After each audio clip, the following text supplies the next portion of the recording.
বাঙালির সেরা উৎসব দুর্গাপুজো, মা আসছেন, সবাই একথা বলেছেন। প্রতিবার আমরা এই মিটিংটা করি তার কারণ কোঅর্ডিনেশনটা আরও যাতে ভালো করা যায়। নিরাপত্তা, বিশেষ ট্রাফিক অ্যারেঞ্জমেন্ট থেকে শুরু করে electricity, drinking water, health facilities, কোনো দিকে যাতে ঘাটতি না হয় সেই কোঅর্ডিনেশনগুলো আমরা করি। সব ধর্মের মানুষকে আমরা সমবেত করি তার কারণ আমরা বাংলায় একটা কালচার আছে, আমাদের সম্প্রীতি, আমাদের সংস্কৃতি।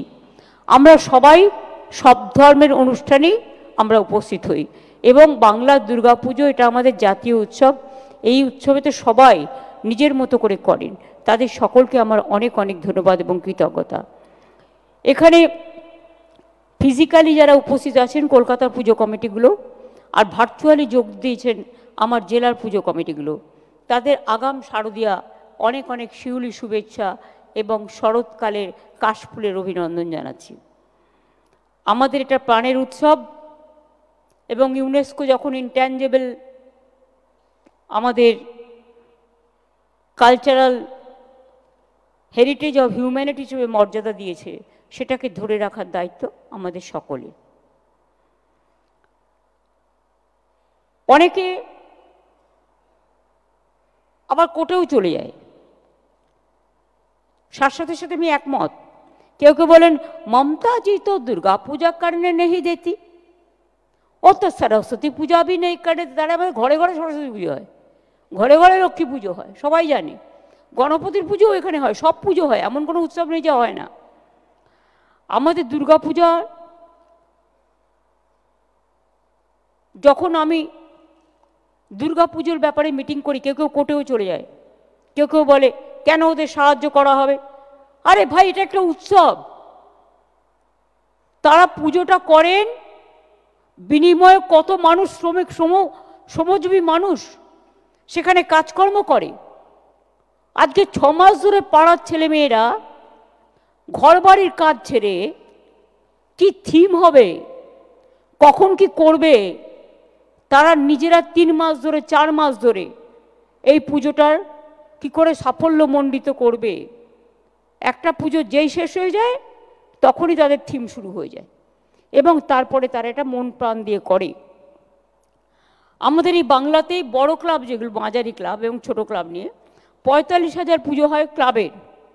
রাজ্য পুলিশ এলাকায় 42,000-এর বেশি, কলকাতা পুলিশ এলাকায় প্রায় 3,000টি।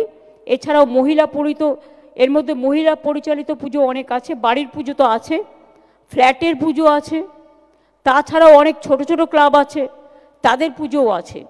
আবার অনেক পরিবার আছেন যারা চিরকাল পুজো করেন দুর্গাপুজো, তারাও আছেন। পুজো কার্নিভাল সকলের আকর্ষণ, এটা আমরা 5 অক্টোবর করব, অর্থাৎ 3 দিন আপনারা পাবেন বিসর্জনের দিন। মহালয়া তো বলছি না, এগুলো আপনারা জানেন। শুধু আমি ওটা বলবো যেটা হচ্ছে আপনাদের বিসর্জনের দিনটা 2, 3, 4 থাকবে, যার যেদিন ইচ্ছে। কারণ লক্ষ্মী পুজোর আগের দিন আমরা একটা দিনই পাবো, সেটা হচ্ছে 5 অক্টোবর। ওই দিনটা পুজো কার্নিভেল থাকবে। কাজে এটা তো প্ল্যানিং করে নিতেই হয়। পুলিশ, ট্রাফিক ম্যানেজমেন্ট থেকে ল অ্যান্ড অর্ডার সবই দেখবে, তারা দিন রাত খেটে পরিশ্রম করে। এখন তো তৃতীয়ার দিন থেকে ঠাকুর দেখা শুরু হয়ে যায়, প্রথমার দিন থেকে প্রায়।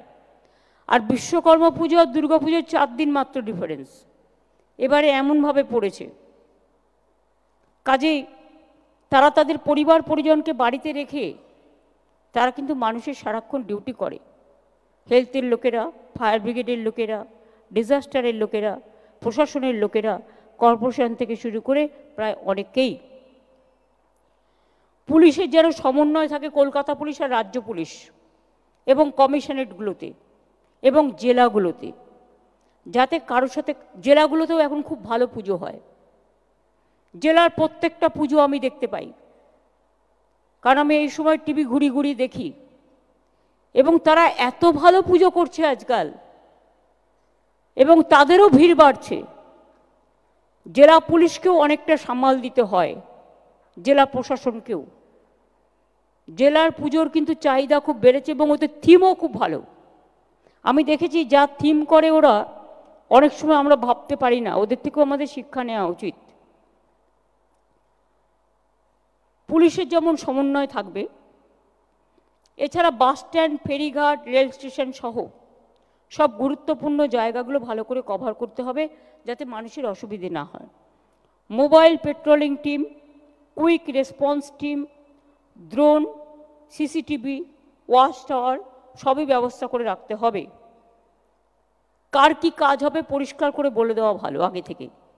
Police control room, district control room, state control room সব যেন 24x7 কাজ করে।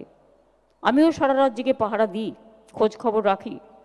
মেয়েদের নিরাপত্তায় যেন কোনো ঘাটতি না হয়, সেটাও আমাদের নজর দিতে হবে।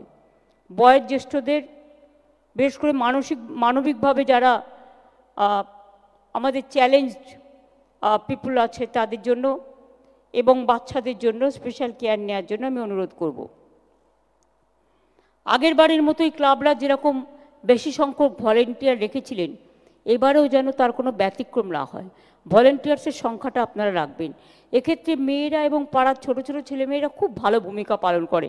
আমি দেখেছি বড়রা বিরক্ত হয়ে যায়, ছোটরা হয় না, কিন্তু ওদের এনার্জি দুর্দান্ত। ওই দুরন্ত এনার্জিটাকে কাজে লাগাতে হবে। ভিড় এড়াতে সেপারেট এন্ট্রি এবং এক্সিট করুন। এটা বারবার আপনাদের আমি বলি। প্রতিটা মণ্ডপে ইলেকট্রিক কানেকশন, আগুন নেভানোর ব্যবস্থা, এগুলো নিয়ম মেনে করতে হবে, কোনো অপ্রীতিকর ঘটনা যাতে না ঘটে। প্যান্ডেলের বাইরেও ভেতরেও যেন পাবলিক অ্যানাউন্সমেন্ট সিস্টেম থাকে।